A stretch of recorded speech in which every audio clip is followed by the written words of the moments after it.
I think you can see how hard Les works to make the music meet the theme. Isn't that amazing? Week after week. But let's get started this morning with a quick informal poll. So over the last 5 months, how many of you have had to deal with at least one, if not many, bouts of incoherent rage at something happening in this country? How many? Yeah, right. That almost incandescent feeling, disbelief or fury, your blood pressure rising, that hot kind of anger that just makes us want to lash out. These are the days, and ours is the culture that just stokes that kind of rage. And truth be told, it can be hard to handle. Handling anger is a huge spiritual or emotional lift. Dealing well with it is a form of spiritual and emotional maturity. And that is a sermon in its own right, because poorly managed anger and uncurated rage lead to terrible outcomes. We all know that, right? Many of us may know it a little too well. But Rumi reminds us, in each moment the fire rages, it will burn away 100 veils and carry you 1,000 steps toward your goal. Brittany Cooper, the author of Eloquent Rage, A Black Feminist Discovers Her Superpower, writes, "Eloquent rage can be a creative force, can generate joy." Yeah, and maybe mysterious sirens sometimes. But eloquent rage can be a creative force. It can generate joy. Joy arises from an internal clarity about our purpose. My purpose, she says, is justice, which brings me joy. Dr. Erlene Griss Owens adds, self-care engages an alchemy of righteous rage and just joy. Anger and joy might appear on the surface to be conflicting opposites, yet they're actually complementary yin and yang of our human emotions. Rage and joy, grief and gratitude, serenity and anguish, disappointment and hope, fear and courage. Self-care helps us traverse the ands of life. And by engaging in self-care, we're present in all of life's complexities, whilst honoring our human right to channel righteous anger, righteous rage, to claim just joy, to cultivate potent power, and then to cherish our whole selves. That's the end of the quote by Erlene Griss Owens. But rage and joy, grief and gratitude, all these human emotions in the mix, and feeling them actually frees us up. When that fire rises up, instead of merely managing it, we might ask it questions. What do you care about that is burning? What are you trying to protect? Where do you want to lead me, anger? What love has given rise to this fire in my soul? Now, I know that a lot of my upbringing was about controlling the way I expressed my feelings. And being Southern, there was a lot of emphasis on being polite. And there is nothing wrong with being polite, although I personally prefer to work at being considerate of others. That's kind of the metric I like to use. Most of the being polite stuff was just the attempts of adults to get children to behave in ways that were a little easier to deal with. And as a parent myself, I know that I have perpetuated that kind of thing more than I meant to, even though I've tried to validate feelings and leave plenty of room for emotional expression. I just mention this because I suspect that all of us in this room, in one way or another, have been raised up in such a way that dealing with strong emotions, that incandescent rage, the wailing grief, the overwhelming lust, deep joy, silly playfulness, even the experience of transcendence itself. All of this, we've been taught to keep it a little bit muted. the edges shaved down, right? Bright colors softened. We don't want to inflict our emotions on other people. We don't want to be judged. We don't think maybe this place or that place or whatever is appropriate. The list goes on and on. And some of that's fair. We're trying to live together in a society, and falling out all the time can make that harder, especially if we don't care how we affect the people around us.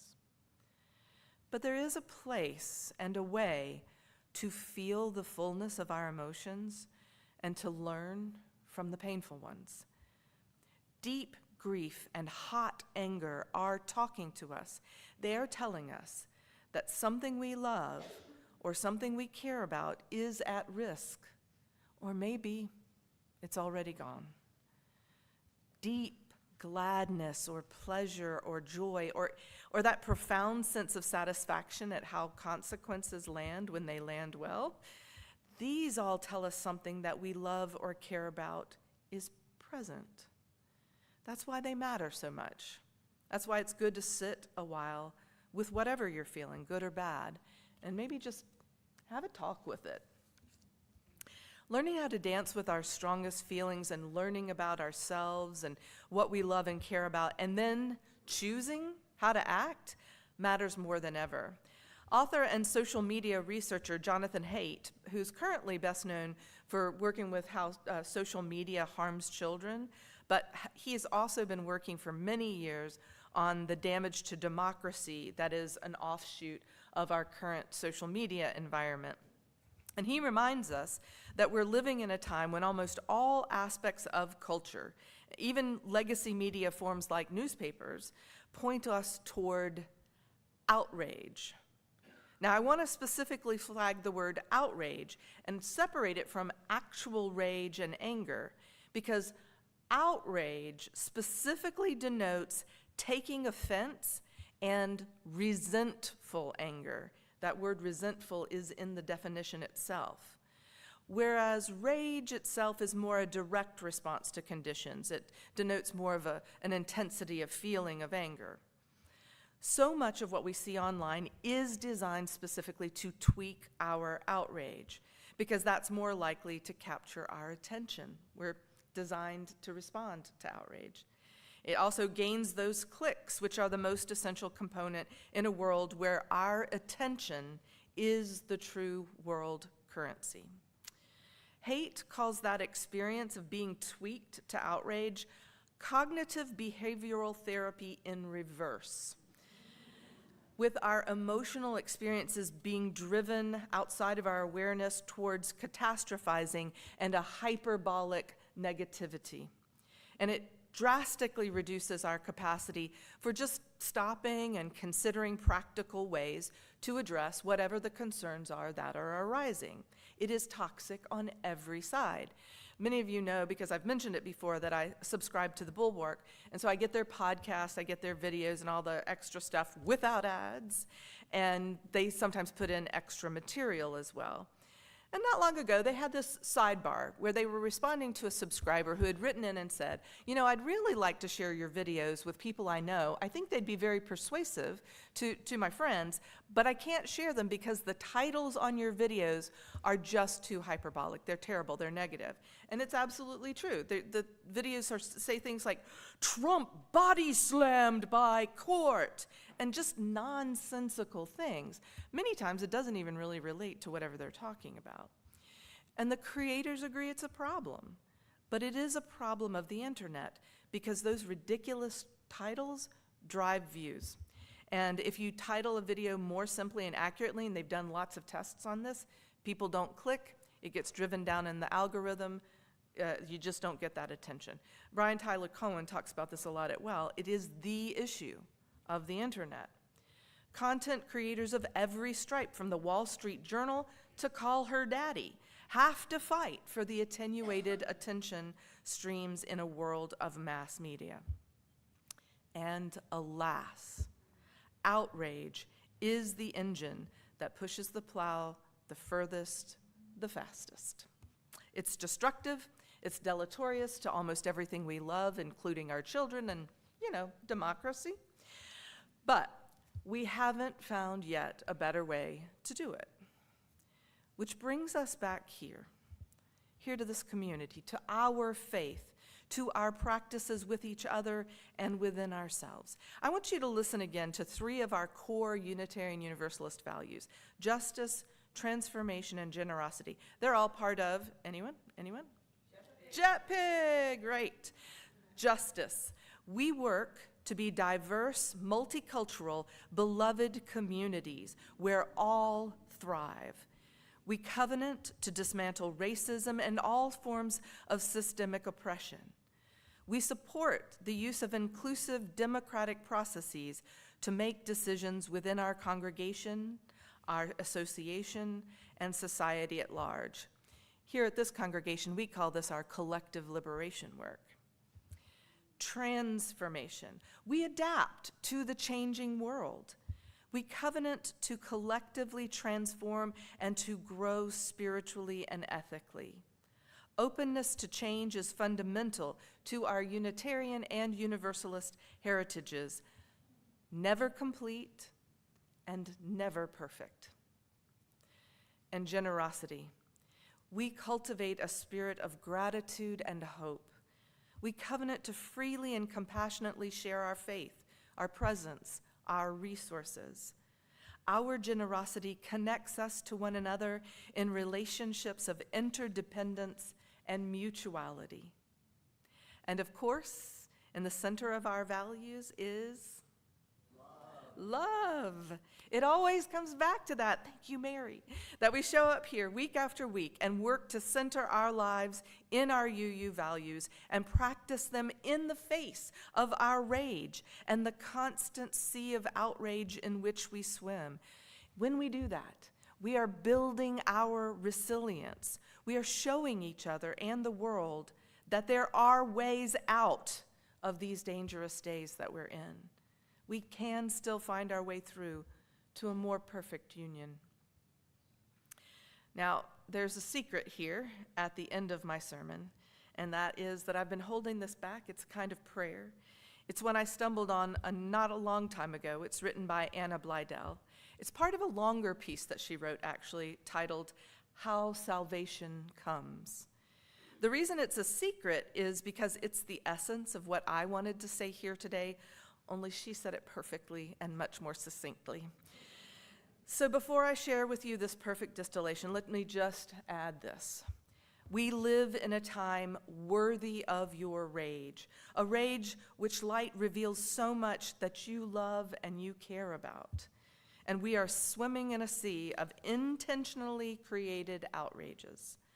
Remember that our work here is to teach and learn and practice together all that helps us find the shore in that outrageous sea. The things that can help us transform both our love and our rage back into the tools that can help us change the world. So we're going to end here with this perfect little prayer, part prayer from Anna Blydell. I'll let you know that I'm going to put it on our Facebook pages, and it'll go in next week's e-news if you'd like to have it for yourselves. It also includes a word that I can't say here in the sanctuary, so you'll have to fill it in with your imaginations.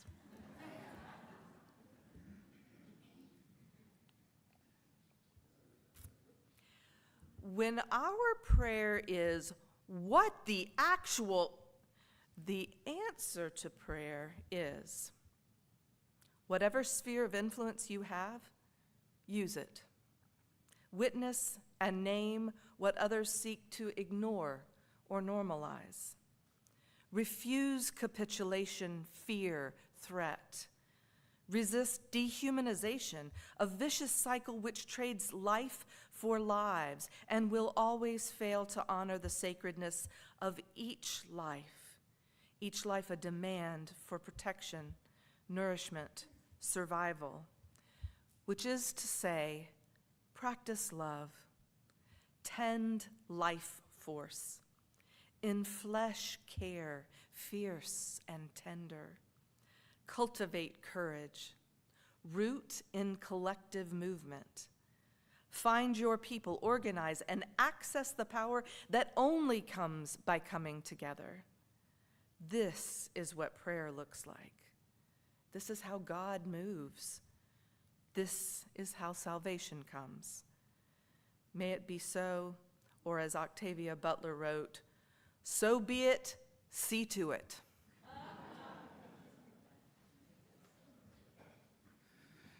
Please rise and bow to your spirit and join me in singing hymn number 131, Love Will Guide Us.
Now it is time for the work of the congregation. If you are visiting with us today, we hope that you are feeling the welcome and the care that this congregation has to offer. If you'll take a moment, everybody here, to play my favorite game, Where's Trevor? There he is. Wave to Trevor. I was listening to an interview with Seth Rogen. He was talking about how he worked for months to try to get a Where's Waldo movie to happen. But they couldn't make it happen because Waldo just stands there while all the action happens around him. But that's not Trevor. Trevor is at the center of the action, making it happen every Sunday. You're welcome. Trevor is our connections coordinator. If you have any questions, come to him. He's great. Our announcements run as slides at the beginning of the service. If you miss them, you can refer to our e-news, which you can subscribe to on our website, or by emailing us at information@uuasheville.org. Our community plate recipient this month is Riverlink, helping to tend and repair the rivers and streams of our community. You can donate by check, but be sure to write community plate in the memo line. You can also donate online. The work and the ministries of this congregation. Oh, we should do the announcements. You're right. Let's before we jump into that, we'll have some special announcements. The first special announcement is that we are moving to one service next Sunday throughout the summer, 10 a.m. Be here, please. Be here because it's Music Sunday, which features our wonderful UU Asheville Choir, our youth choir, our band, the Sandburgers, and let's see, there's some other large group of people. The congregation. You get to participate, so come with your voices warmed up. Now, I have an announcement from Ken and the board. Good morning, good morning. You know, if you've been here the last couple of Sundays, you've heard me make an announcement, something to the effect that for 5 years we haven't had a balanced budget. And in fact, last year we approved a budget of a deficit of over $120,000. Well, guess what? We have a chance to have a balanced budget this year, and that's exciting. And we still had a gap, even though you guys were very generous with your pledges.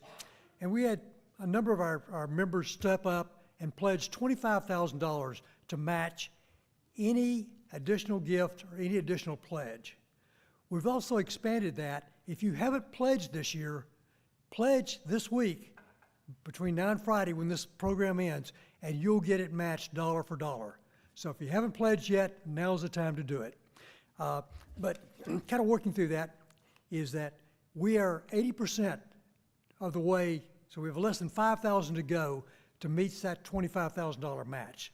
So if you've been thinking about making an extra contribution, making your pledge, increasing your pledge, I'll be in the sanctuary. I'm in the sanctuary now. I'll be in Sandberg Hall. I don't know where I am, right? With forms and a link to the website, and can answer any questions. So please, let's make that pledge. Let's make sure we don't leave any money on the table. Thank you.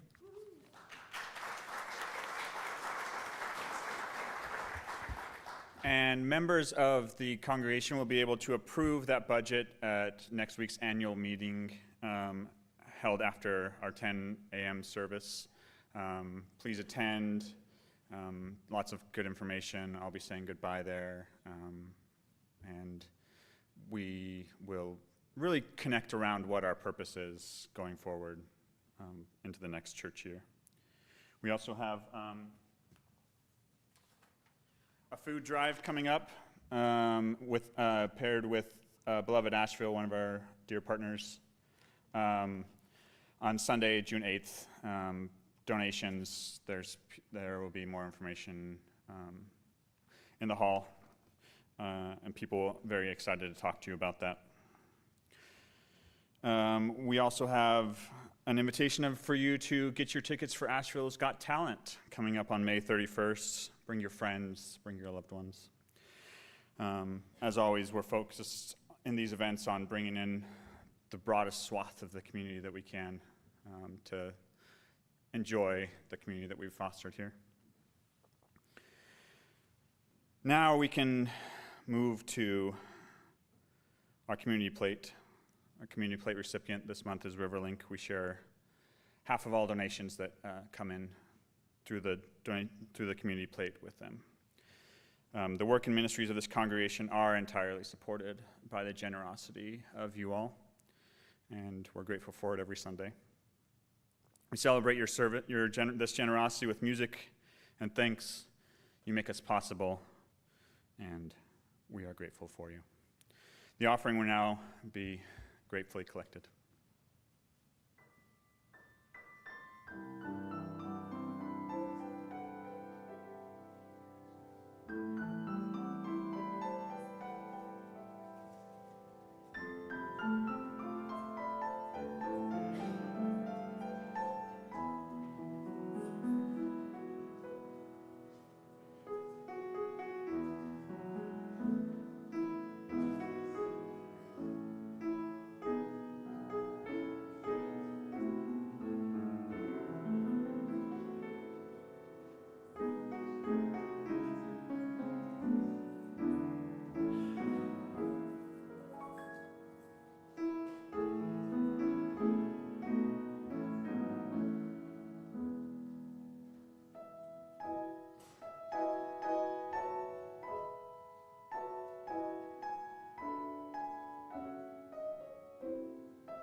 the gifts of your presence, time, wisdom, and resources. We are grateful.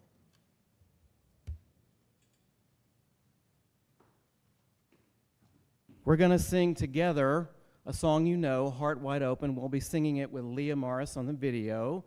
The words are on the screen in the video. And remember, there are 2 parts, so you just choose your part and just join in. It loops around several times.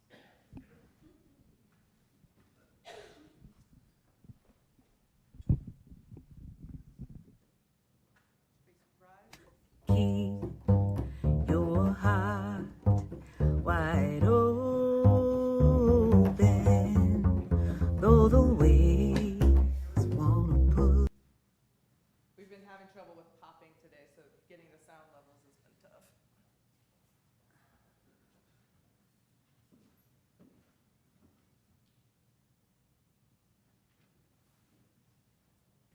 Keep your heart wide open, though the waves wanna push you around. You got to keep your heart wide open till your faith brings you back to solid ground. I'm gonna keep your heart. I'm gonna keep wide open. I'm gonna keep my heart wide open. Though the waves want to push me around. Though the waves want to push me around. I'm gonna keep your heart. I'm gonna keep wide open. I'm gonna keep my heart wide open until my faith brings me back to solid ground. Until my faith brings me back to solid ground. I'm gonna keep your heart. I'm gonna keep wide open. I'm gonna keep my heart wide open. Though the waves want to push around. Though the waves want to push me around. I'm gonna keep your heart. I'm gonna keep wide open. I'm gonna keep my heart wide open till my faith brings me back to solid ground. Till my faith brings me back to solid ground.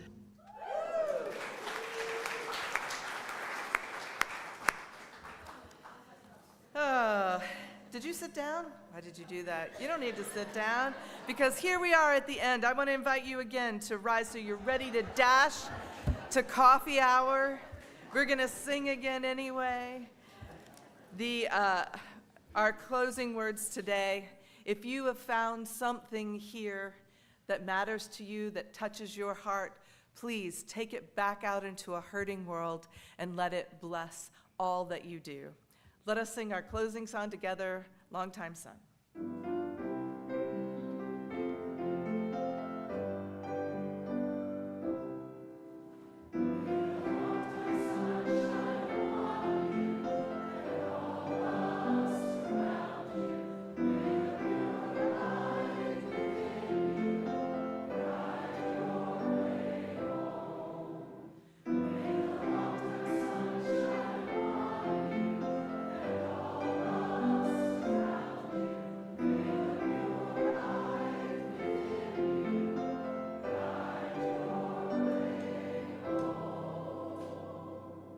Come have coffee.